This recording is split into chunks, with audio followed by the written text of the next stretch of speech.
in the world of brands and companies that witness these like trends come and go, or these technologies come and go, this one to me feels like it has far more economic validation than a lot of the things that have come before. So when I worked in agency world, it's like Internet of Things, QR codes. There was a bunch of like things that looked like they were going to be the future, but definitely weren't.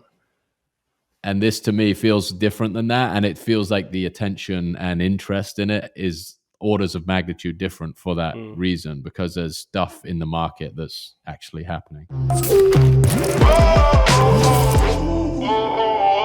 When we were talking, you were at the point where you kind of figured a way of monetizing this kind of audience outside of getting money from those platforms, and you sort of started to sell people courses and the daily planners, and so you'd figured a way of like, now I've got the attention, this is a kind of financial model that kind of backs that up. How do you think NFTs or Web3 kind of changes that kind of outlook for you as a brand? There's like many different ways to think about how they can be useful. I think they're really practical things. Like if you're shipping digital curriculums, then what do certificates of completion look like for digital curriculums?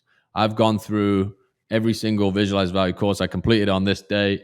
I passed X, Y, and Z confirmation that I did all the material, or I completed X, Y, Z exercises. Here's like proof of completion token, which is just a value add that isn't necessarily about monetization. It's about the certification. Like that would be signed by visualizevalue.eth, completed, signed by me, which has value, I think, in a digital world. We're building all sorts of networks now to connect people to employers. So we'll have some people will take our stuff, go off and improve their business with it or start a business with it. Other people will go through a design course and then put themselves into a network where people can look for talent that's gone through some of our curriculums. So the ability to do that and verify that, I think, is interesting. Another lofty way to think about it is how do you eventually make the education side of it free by just charging for the 0.01% of people to collect art. So the Visualize Value meme spreads by giving away an enormous amount of education material, and all of the development of that material, the upkeep of that material is funded by people collecting art at one end. I think there's also an element of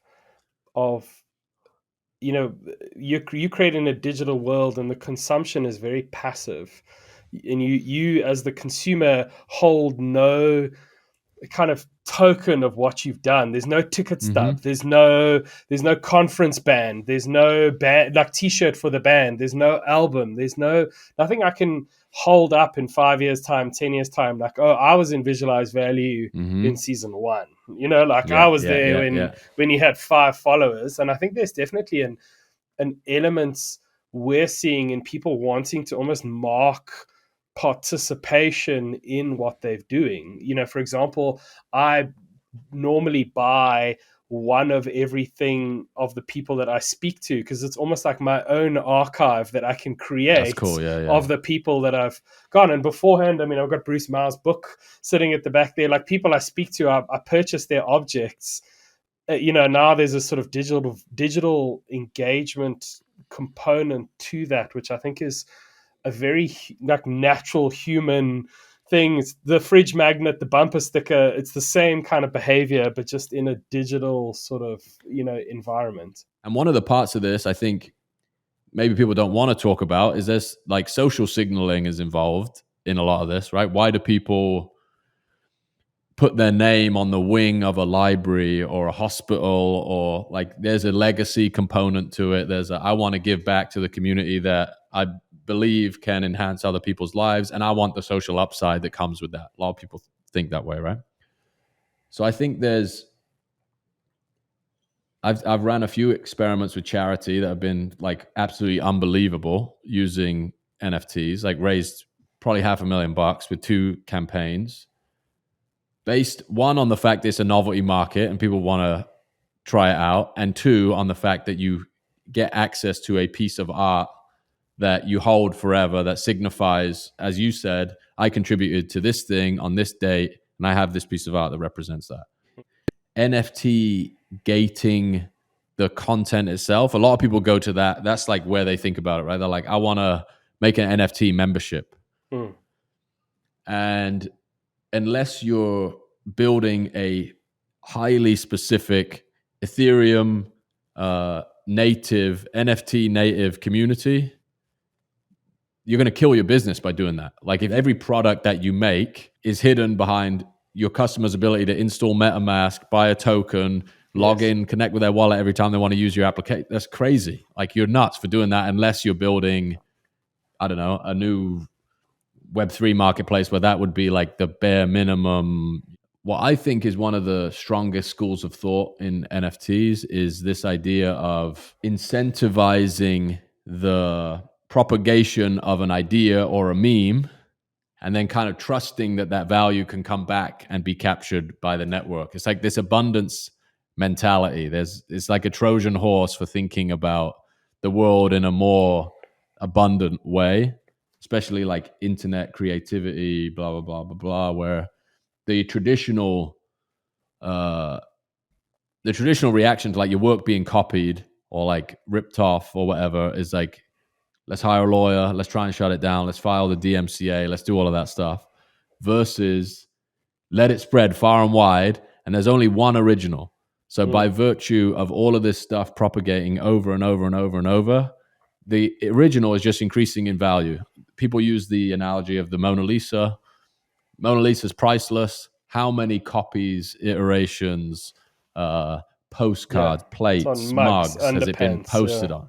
Everything. It's like the meme of the Mona Lisa is so incredibly valuable because it's a really, really well-recognized image. And I think why NFTs click for me is because I've been trying to make ideas spread on the internet for a long time. And I think NFTs allow you to engineer new relationships with the people in that network and like give benefits back to them for participating in it. So I think it's an ownership element that this whole thing does, is that I can participate in your network. I can pay you to be part of it. I can make friends in it. But if I somehow feel ownership, and feeling and actually having don't necessarily have to be the same thing either. But I think this has the potential to give me a sense of ownership in that thing. And if I create something in that network and it benefits the network, there's no reason that I cannot participate in the financial gain, of that. Like I can own my little kind of piece. I love with nouns is this, they've set a perpetual motion machine in they've sent it off and they cannot ever stop it. Like it is making one noun a month forever. And then there's little nouns, which makes one noun every 15 minutes forever. Like this thing is just going to roll and roll and roll and roll and roll and roll and roll until, either the internet ends or people stop showing up on the website, and then it's just sort of making it for itself. Like it's this bizarre kind of concept, which I think is very different to anything I've seen brands do. This is why I keep coming back to the network framing, because the brand is a network. And I think now people are realizing there's a level of critical mass you must reach as a network to be able to sustain your operations. So things like get your customers to recruit new network members. You have to get creative about how you do that. And there's a lot of amazing examples of, one that comes to the top of my head is Morning Brew, the massive business newsletter. Yes. They have a really clever set of incentives for referrals, where like you refer 5 people, you get this, you refer 10, you get that, you refer 15, etc. It's affiliate marketing, but presented in a like more creative way. And I think it doesn't sound immediately obvious, but like this is a really network native. It's like the closest you can get to an internet native brand. This is the technology that allows you to do that. And Nouns, I just like, obviously the mechanic of it is so fascinating because it creates this shelling point on a daily basis too. It's like the noun o'clock every day is people can come back to it, create stuff around it, do the Twitter spaces around it, live stream it, talk about the character that's being created every day, versus other brands where there isn't well, there is, but it's, you have to come up with reasons to talk about yourself over and over again. It's not like baked in the DNA of it. the exercise itself. It's, and unless you have something truly compelling or people involved that are truly passionate and like incredibly creative, it's very hard. I think branding is such an interesting space because it's the same thing as it's always been, but with new tools added to it every now and again. We see Web3 as just the next sort of layer on top of a core of what are your values, what do you stand for, what is the difference you're trying to make. Like that stuff hasn't changed since the beginning, and this is now just the next kind of isn't a participation ownership layer, which is very, very interesting, I think, for companies and brands. I think in the world of brands and companies that witness these like trends come and go, or these technologies come and go, this one to me feels like it has far more economic validation than a lot of the things that have come before. So when I worked in agency world, it's like Internet of Things, QR codes. There was a bunch of like things that looked like they were going to be the future, but definitely weren't.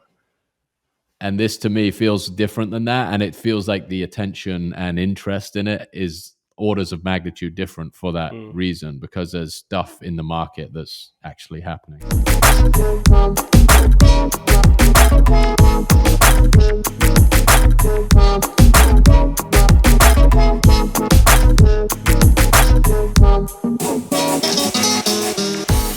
We collectively, I think, as a society, decided that everything on the internet that people make should be free. Yes. There are obviously exceptions to the rule, but like the expectation has come, I can get access to the most incredible content in the world and it's free.